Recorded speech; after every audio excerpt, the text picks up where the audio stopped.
కన్యాకుమారి నుంచి Andhra Pradesh bike ride ఇంత దరిద్రంగా ఉంటుందని తెలిసింటే అసలు బైక్ రైడ్ చేసేవాడినే కాదు. హలో నమస్తే హెచ్ఎస్, కన్యాకుమారి నుంచి ఆంధ్రప్రదేశ్ బైక్ రైడ్ లో ఇది డే 1. ఈ రైడ్ లో మనం చాలా ఫేమస్ అయిన 3 గుళ్ళని చూడబోతున్నాం. అందులో మొదటి గుడి వచ్చేసి మధుర మీనాక్షి అమ్మ టెంపుల్. మా కాలేజ్ దగ్గర నుంచి గుడికి టోటల్ గా 230 కిలోమీటర్స్. మేమైతే మార్నింగ్ 6:30కి బయలుదేరినాము. వెంటనే దావలోనే బండికి ఫుల్ ట్యాంక్ చేపించేసినాము.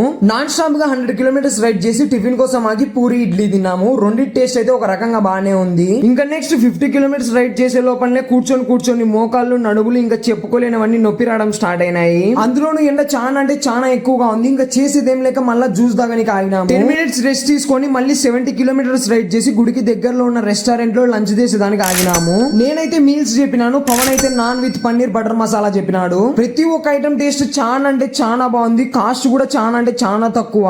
ఇంకా ఎక్కడ ఆగకుండా డైరెక్ట్ గా గుడికి వెళ్ళిపోయినాము. గుడి అయితే చూడనికి చాలా అంటే చాలా బాగుంది, చాలా పెద్దగా కూడా ఉంది. లోపలికైతే అస్సలు మొబైల్స్ అయితే అలోనే లేవు. మాకైతే దర్శనానికి దగ్గర 3 గంటలు అయితే పట్టింది.